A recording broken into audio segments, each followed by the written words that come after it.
হচ্ছে হিফজ বিভাগের ছাত্র, গত বছরের হিফজ সমাপনকারী রেজওয়ানুল করিমকে দস্তারে ফজিলত দেওয়া হচ্ছে।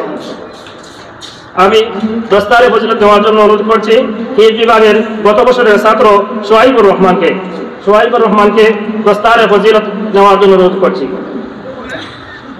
সামনে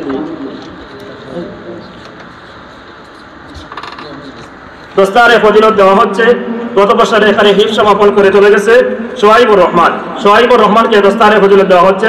দস্তারে ফজিলত দিচ্ছেন আমাদের চারখাই ইউনিয়নের মোহতারাম হযরত মাওলানা শাহাবুদ্দিন।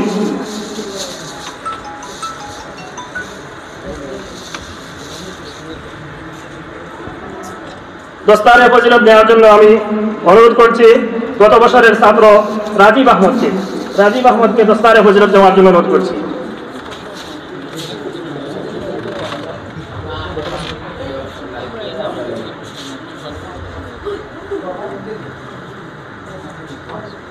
দস্তারে ফজিলত গ্রহণ করছেন গত বছরের হিফজ সমাপনী ছাত্র রাজীব আহমদ।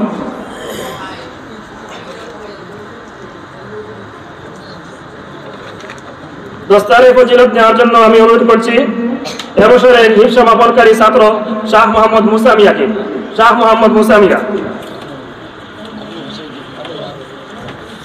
দস্তারে ফজিলত দিচ্ছেন আমাদের এই আজকের কাঙ্ক্ষিত মেহমান জনাব শাহাবুদ্দিন, আমাদের চারখাই ইউনিয়নের চেয়ারম্যান, মাদ্রাসার লাইলা ইসলামী হাফিজিয়া মহিলা মাদ্রাসার আমেরা অসুরার সভাপতি সহ ভাই সুফিয়ান আহমদ সাহেব, যিনি দস্তারে ফজিলত উনার মাধ্যমে দেওয়া হচ্ছে।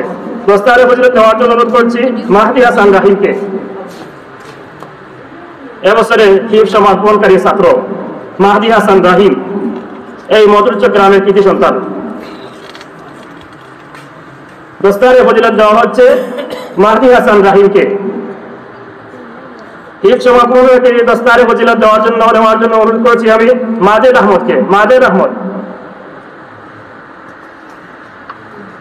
দস্তারে ফজিলত দিচ্ছেন আমাদের মাদ্রাসার মজলিসে শুরা ও আমিরা সদস্য জনাব আবুল হোসেন সাহেব, মজলিসে শুরা ও আমিরা সভাপতি জনাব হোসেন মুরাদ চৌধুরী, মাদ্রাসার সভাপতি জনাব শাহাবুদ্দিন সাহেব, মাদ্রাসার মুহতামিম হযরত মাওলানা হাফিজুল্লাহ কাসিমি সাহেব, মাদ্রাসার শুভাকাঙ্ক্ষী আজকের মেহমান জনাব শাহাবুদ্দিন চারাবই, মাওলানা শাহাবুদ্দিন